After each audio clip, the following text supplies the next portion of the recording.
सर्वसामान्य जनतेचा हक्काचा आवाज. दादा नमस्कार. नमस्ते. गेल्या अनेक वर्षापासून फलटण नगर परिषदेमध्ये आपण किंवा आपल्या घरातील काही आई असतील या सदस्य राहिलेले आहेत. गेल्या 25-30 वर्षापासून नगरपालिकेमध्ये आपण काम करत आहे. आपल्या किंवा आपल्या मातोश्रींच्या माध्यमातून साधारण कोणता विकास या भागामध्ये झाल्याचं काय सांगू शकाल याविषयी आपण? आमच्या मंगळवार पेठेत सर्वप्रथम 5वा टप्पा जो आहे जो पाण्याचा झालेला आहे तो माझ्या आई असतानाच नगराध्यक्ष असतानाच तो झालेला आहे. आणि मंगळवार पेठेत पाण्याची टाकी असो किंवा आपली लोकशाहीर अण्णाभाऊ साठे शाळा असो, आधी अगोदरच्या काळात रस्ते, गटर, ब्लॉक्स ज्या पण काही गोष्टी आहेत त्या तिच्या काळात झालेल्या आहेत. आणि त्यानंतर आता एक 10 वर्ष झाले मी ही माझी विकास कामं केलेली आहेत. ते मंगळवार पेठेने पूर्ण बघितलेले आहेत आणि पूर्ण दर्जेदार चांगल्या क्वालिटीची कामं केलेली आहेत. जसे की रस्ते असतील, पाईपलाईन असेल, गटार असतील, ब्लॉक्स असतील, वाचनालय असेल किंवा त्यामध्ये अभ्यासिकाच आम्ही चालू केली ते असेल, या सर्व गोष्टी आम्ही केलेल्या आहेत. अजून शेरीमध्ये बाबासाहेब आमचे येऊन गेलेले जिथं पाय लागलेले बाबासाहेब तिथं आम्ही एक मंदिर बांधलेलं आहे शेरीमध्ये. ते एक आम्ही बनवलेलं आहे आणि त्याचं सुशोभीकरणाचं आता काम पण आहे, पण काही थोडी अडचणीमुळे ते राहिलेलं आहे, पण ते पण होईल सॉल्व. प्रामुख्याने 2020मध्ये जो कोरोना काळ आला होता त्या काळामध्ये पण संपूर्ण जग त्या कोरोनाच्या वेठीस गेलं होतं. त्या काळामध्ये आपण कशा पद्धतीनं या भागामध्ये काम केलं होतं? कोरोनामध्ये सगळ्यांवरच संकट आलेलं होतं. अक्षरशः मंगळवार पेठेत भरपूर प्रमाणात लोक अशी आहेत की जे भाजी विकणे किंवा कुठं असं दुकानात कामाला जाणे, म्हणजे ज्यांचं आहे की रोजच्या ह्याच्यावर त्यांचं जीवन आहे. तर त्या लोकांची अशी परिस्थिती झाली की काम बंद झालेलं, टेन्शन होतं, हॉस्पिटलची भीती वाटायची, कोरोना वाढेल किंवा काय होईल किंवा आपल्याला त्रास होईल म्हणून लोक घरातून बाहेर निघत नव्हते.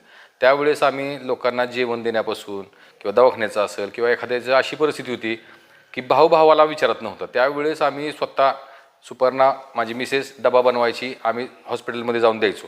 एखाद्याचे भाऊ यायचं नाही पण आम्ही जायचो. आम्हाला कोणाचा जरी फोन आला की बाबा अशी परिस्थिती आम्हाला जेवण मिळत नाही, मग आपली संस्कृती भाऊंची इथं सोय होती बघा, आमच्या इथं दवाखान्यात सोय होती, सारख्या दवाखान्याची इथं जिथं होती तिथं जे आम्हाला फोन करायचे आम्ही जाऊन त्यांना भेटायचो, त्यांना डबे द्यायचो, परत ते डबे परत आणायचो, परत दुसऱ्या दिवशी त्यांना डबे द्यायचे. म्हणजे असं वारंवार कोणी 8 दिवस असायचं, कोणी 10 दिवस असायचं. माझं एक फ्लॅट आहे जाधववाडीमध्ये, तिथं पण आम्ही भरपूर लोक अशी ठेवायचो 10-15 दिवसासाठी किंवा बाहेरून आलेली क्वारंटाईन. म्हणजे पहिल्यापासून ज्यावेळेस पहिलं पेशंट सापडलेलं त्या दिवशीपासून ते दुसऱ्यांदा कोरोनाला तोपर्यंत आम्ही लोकांची फक्त सेवा केली. आम्ही समाजाचं काहीतरी देणं लागतो आणि आपण समाजासाठी काहीतरी केलं पाहिजे ह्या उद्देशाने आम्ही समाजासाठी पण केलं. आणि समाजाच्या बाहेर जी लोकं होती, मंगळवार पेठेच्या बाहेर जी लोकं होती त्या लोकांसाठी पण, आपल्या फलटणचेच नागरिक होते सगळे, त्या लोकांसाठी मग मला अक्षरशः असा अनुभव आला की ते लोक अजून मला जुडलेले आहेत. कोरोनामध्ये केलेलं माझं काम ते अजून माझ्याशी कनेक्टमध्ये असतात, फोन करतात, अधूनमधून विचारतात की म्हणजे खरोखर त्यांच्या भाऊ बहीण आली नाही त्यांच्यासाठी, पण मी गेलेलो. गेल्या 2 दशकाहून अधिक काळ आपण रामराजे नाईक निंबाळकर यांच्या नेतृत्वात काम करत होता. पण या निवडणुकीच्या अगदी पार्श्वभूमीवर तुम्ही रामराजे गटातून राष्ट्रवादी काँग्रेस पक्ष अजित पवार गटात प्रवेश केला. नेमकी कोणती भूमिका या पाठीमागं होती? आपण जर पाहिलं असेल तर रणजितदादांना जो कार्यकाळ मिळाला तो अगदी थोडा होता. म्हणजे जसं की 5 वर्ष तर 5 वर्षातले तर 2-2.5 वर्ष त्यांच्याकडे सत्ताच नव्हती. राहिलेले 2-2.5 वर्षात त्यात कोरोना पण आलेला. लक्षात घ्या, टाईम खूप थोडा होता त्या टाईममध्ये. आणि त्यांनी जी केलेली कामं आहेत, सगळ्यात महत्त्वाचा जो प्रश्न आहे, जो कॅनॉल आणलेला आहे त्यांनी, हे महाराज साहेब पण करू शकत होते, पण काही गोष्टींनी महाराज साहेबांना पण थोडंसं दाबलं गेलं असेल किंवा काय झालं असेल. मग अशा गोष्टी म्हणजे मला पहिल्यापासून असं वाटतं की विकास व्हायला पाहिजे, लोकांची कामं झाली पाहिजेत. मग हे रणजितदादांचा थोडा मिळालेला टाईम जो एवढा सुंदर त्यांनी हे केलं, रस्ते करणं, पुणे पंढरपूर रोड म्हणा किंवा हा गिरवी रोड म्हणा किंवा जो पण निधी आणला, आता मला सर्व निधी काय एवढं त्यांचं हे नाही आहे, पण जेवढे निधी आणले एवढे कमी वेळात हे कौतुकास्पद आहे. आणि हे पुढं भविष्यात जर यांना अजून 5 वर्षाची सत्ता मिळाली किंवा ही नगरपालिका जर मिळाली तर ते त्याचं सर्व बदलून टाकणार आहेत. असं व्हायचं असं की महाराज साहेब तिकडं मंत्रालयात असायचे, इकडं 1-2च नगरसेवक जे आहेत ते मनमानी कारभार करायचे आणि नगरपालिकेचं सगळं वाटोळं झालेलं आहे. आम्ही पण हातबल होतो. आता तुम्ही बघितलं असेल, हे मटन मार्केट बांधलं, मच्छी मार्केट बांधलं, हे आम्ही निधी आमच्याकडे घ्यायचा होता, आमच्या दलित वस्तीत वापरायचा होता, पण काय दबावामुळं आम्हाला ते करावं लागलं. नक्की कोणता दबाव होता? दबाव म्हणजे काय आहे की महाराजांना ते मंदिर म्हणजे मटण मार्केट बांधायचं लोकांनी त्यांच्याकडे आग्रह धरलेला, आपले जे समाजाची लोक होती ती. आणि निधी जो आहे तो वारंवार काय केला जायचा, दलित वस्तीतला निधी कुठं ना कुठं तर वळवला जायचाच नेहमी. मग ते आम्ही पण हातबोल होतो थोडंसं, मग आम्हाला पण फ्री हँड हात करायचं काम करायचं होतं. म्हणून आम्ही विचार केला की जर रणजितदादांना देऊन बघूत ना आपण 5 वर्ष, आज 25 वर्षे महाराजांना दिले, तर रणजितदादांना 5 वर्ष देऊन बघू. जर आपल्या गावाचा विकास होता, लोकांचा विकास होत असेल तर काय. भरपूर लोक मला म्हणली की तू रामराजेंना सोडून गेला की तुझं असं होईल, तू पडशील, तुला जेलमध्ये जावं लागेल, हे करावं लागेल. पण स्वार्थ मी कधी बघितला नाही. आता पाठीमागे तुम्ही बघितलं असेल, मी 2 वर्ष जेलमध्ये होतो. माझी काही चुकी नसताना रामराजे साहेब सभापती होते. महाराज साहेबांनी जर फोन केला असता तर 2 मिनिटात मी त्या विषयातनं बाहेर निघलो असतो. कारण की मी वारंवार महाराजांना 1 महिना सांगतो की महाराज माझी कोणतीही चुकी नाही आहे त्यामध्ये, त्या केसचा माझा कसलाही संबंध नाही आहे. पण महाराज साहेबांना असं त्या PI आहे त्यांनी भासवलेलं की बाबा ह्याचा गुन्ह्यात संबंध आहे. जर ज्या व्यक्तीने माझं नाव घेतलं तोच हजर नव्हता तर 1 महिन्यापासून यांचा मला फोन कसा येत होता हे मी महाराजांना वारंवार सांगत होतो. म्हणजे मला म्हणायचंच हे की आपण ज्यांच्यासाठी करतो त्यांनी आपल्या कार्यकर्त्यांवर विश्वास ठेवला पाहिजे. आणि थोडंसं जर त्यांनी लक्ष दिलं असतं तर माझं हे 2 वर्ष एवढं वाईट गेले. ते मागे म्हणाले, ऐकलं असेल तुम्ही की राजासारखा राहिला. जेलमध्ये माणूस राजासारखा राहतो का? त्यांना काहीतरी गैरसमज आहे की डबे मिळायचे, हे मिळायचे, काही मिळत नाही तिथं. तिथं जे सगळ्या कायद्यांना मिळतं तेच सर्वांना मिळते, जे मला मिळत होतं तेच सगळ्यांना मिळतं. तिथली परिस्थिती इतकी भयान आहे, म्हणजे दुश्मन पण जेलमध्ये जाऊ नये आणि त्यात बिनकारणाचा जाऊ नये. हां, एखाद्याने गुन्हा केला तर काय वाटत नाही की बाबा आम्ही गुन्हा केला, आम्ही आत बसतो, हे केलं. पण 2 वर्ष मी कसे काढलेत माझ्या जीवाला माहिती.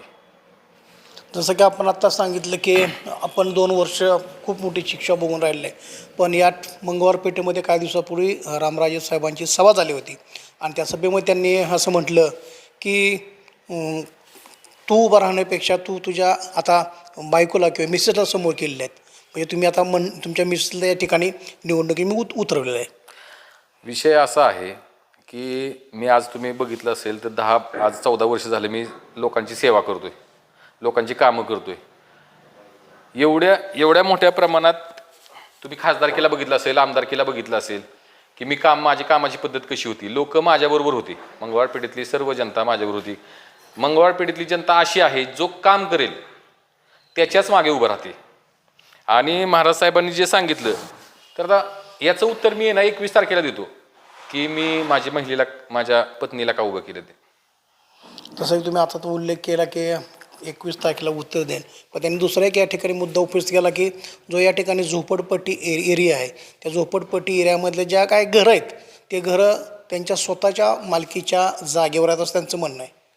नाही, मी 7/12 काढून आणला आहे, 1278 काहीतरी आहे तो सर्वे नंबर. तो सरकारी शेती म्हणून येतोय. आणि माझा प्रयत्न राहील की भीमनगरमध्ये लवकरात लवकर रणजितदादांच्या मदतीने आम्ही ज्या कोणत्या ऑफिसला ते काम असेल त्याप्रमाणे आम्ही तिथली घरं ज्या काय ह्याच्यामध्ये काय त्याला म्हणतात कुठल्या स्कीममध्ये किंवा कशात बसवता येईल ते आम्ही बसवून घेणार आहे. आणि लवकरात लवकर जे भीमनगरवासी आहेत त्यांच्या नावावरती जागा आम्ही करून देण्याचा प्रयत्न करणार आहे.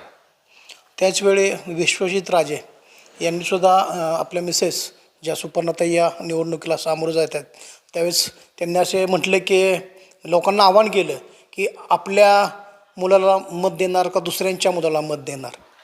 आता तुम्हाला सांगतो, जसं की मी तुम्हाला सांगितलं मी 2 वर्ष आतमध्ये होतो त्यावेळेस रणजितदादा उभे होते खासदारकीला आणि पूर्ण प्रचार सुपर्णाने मंगळवार पेठेत केलेला म्हणजे रामराजेंचा.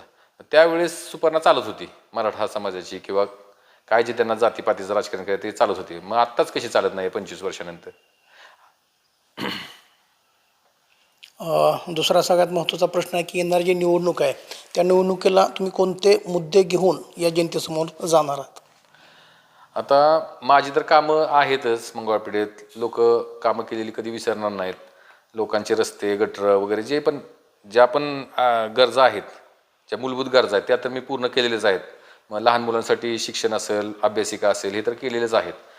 पण सुपर्णा त्या पलीकडे जाऊन जे महिला वर्ग आहे मंगळवार पेठेतला जो महिला वर्ग आहे त्यांच्यासाठी सातत्याने ती झटत असते.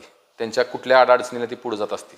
व ती अडचण कुठल्याही प्रकारची असो, सुपर्णा नेहमी धावून गेलेली आहे.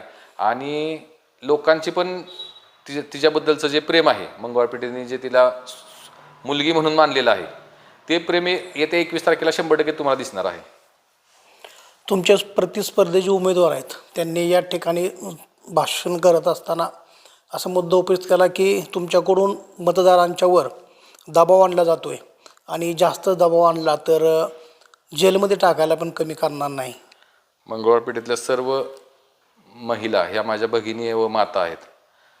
मी कोणालाही कधी आरेरावीची भाषा केली नाही, तर मग धमकी द्यायची किंवा काय करायचं तो तर विषयच येणार नाही. आणि त्यांना कोणी सांगितलं असेल तर त्यांच्यापर्यंत चुकीची बातमी गेला. तो पण माझा लहान भाऊच आहे, तो प्रचाराचा भाग असू शकतोय. त्यांनी बोलणं वगैरे हे बोलण्याच्या, आता तुम्ही बघितलं असेल कोपरा सभेला रामराजे साहेब, पिट्टू बाबा, अनिकेत राजे, विश्वजित बाळ हे सगळे होते. त्यामुळे त्याला एकदम हे झालं असेल की हे सगळे माझ्याबरोबर आहेत. मग त्याने बोलताना थोडासा शब्द त्याचा घसरला असेल, त्याबद्दल काय मला बोलायचं नाही आहे. तो काय लहान आहे, जेव्हा जज होईल तेव्हा देईल शिक्षा मला. येणाऱ्या निवडणुकीच्या अनुषंगाने मतदारांना कोणतं आवाहन तुम्ही कराल? मतदारांना हेच सांगेन की जर मी किंवा सुपर्णानी मंगळवार पेठेसाठी कामं केली असतील, लोकांच्या मदतीला धावलो असेल, तरच आम्हाला मतदान करा. निवडणूक प्रचारादरम्यान विरोधक असा आरोप करतात की मंगळवार पेठेचा विकास झालेला नाही, रस्ते वर आणि घरं खाली झालेत, त्यावर आपण काय सांगाल? कालांतराने काय होतंय की जो रस्ते जो रस्ते जे बनलेत ते बनतानाच आपण सिमेंट कॉन्क्रीट किंवा मजबूत रस्ते बनवायचा हे केलेला. त्या दरम्यान काही घरं खाली जाणार होती, कारण की खूप जुनी घरं होती ती. त्यांचं हे करावं लागणार आहे. आणि ज्यांचं घर खरोखर खाली गेलेत त्या लोकांना मी भेटतोय पण की तुमच्या घराला काही ना काही मी मदत स्वरूपात तुमच्या घरांना हे करणार आहे, तुमचं जेव्हा बांधकाम करचाल किंवा काय करचाल. आता हे रस्ते खाली गेले म्हणजे काही एकाच्या घरात किंवा दुसऱ्या मुद्दामून केलेले असं काही नाही आहे. आपल्याला रस्ते हे मजबूत बनवायचे होते. त्यामुळे जो लेअर आहेत ते तर आपल्याला टाकायला लागणार होते, कारण की तिथं आता भीमनगर असू द्या किंवा 1-2 ठिकाणी अशी परिस्थिती आहे की तिथं दलदलचं वातावरण म्हणजे जागा आहे, त्यामुळे ते करणं गरजेचं होतं. त्यांचा असा पण आरोप आहे की मूलभूत गरजा देखील पूर्ण नाही आहेत, तर त्यावर आपण काय म्हणजे? शौचालय आपण चांगली बांधलेली आहेत, रस्ते चांगले, पाणी टाईमवर येतं आपल्याला, आपण टाकी सेपरेट बांधलेली, मोटर आपण घेतलेली आहे आपल्या पेठेसाठी. तर आपल्याकडं 2-4 वॉल आहेत जे टायमिंगवरती व्यवस्थित पाणी सुटतं. लहान मुलांसाठी इथं म्हणजे हे प्रगत शिक्षण संस्थेची शाळा आहे, ॲक्च्युली ती मी केलेली नाही पण आहे, शाळा आहे. नगरपालिकेची आपली अण्णाभाऊ साठे शाळा आहे, व्यायामशाळा आहे, अभ्यासिका आहे, वाचनालय आहे, बुद्धपूजेसाठी समाज मंदिर आहे. दुसरं एक नवीन तुम्हाला आता सांगितलं मी, दुसरं एक मंदिर आहे. आणि आम्ही वारंवार लहान मुलांना बौद्ध धर्माची पण माहिती देणे किंवा त्यांना अभ्यास करून घेणे किंवा त्यांना पूजेचं पाठन करून घेणे, हे पण गोष्टी आम्ही आमच्या घरी करत असतो. लहान मुलांना काहीतरी प्रोत्साहन मिळावं म्हणून आम्ही त्यांना अशा स्पर्धा घेत असतो, जसं चित्रकलेच्या स्पर्धा असू द्या किंवा गणितं सोडवायच्या असू द्या, इंग्लिश लिहायचं असू द्या, ह्या सर्व गोष्टी पण आम्ही करत असतो. तसंच आम्ही प्रत्येक वर्षी, जसे माझी एक बहीण होती ती आता नाही आहे आमच्यात, तेव्हापासून आम्ही तिचं हे असतं 30 तारखेला 30 जूनला तिचं निधन झालेलं. तेव्हापासून पहिल्यांदा आमचे वडील करायचे, थोड्या प्रमाणात करायचे की मुलांना वह्या वाटप, वह्या पुस्तकं दप्तरं जे काय त्यांची परिस्थिती त्याप्रमाणे करत गेले. मग ते आम्ही अजून तसंच चालू ठेवलेलं आहे. जवळजवळ 20-25 वर्ष झालं आम्ही प्रत्येक वर्षी मुलांना वह्या दप्तरं जे साहित्य असेल मुलांच्या शिक्षणाचं ते वाटप करत असतो. आणि जर फीजमध्ये जरी कुणाला काय अडचण आली, आर्थिक कमजोरी असेल किंवा परिस्थिती हे असेल, तरी आम्ही त्यांना मदत करतो सगळ्या लोकांना.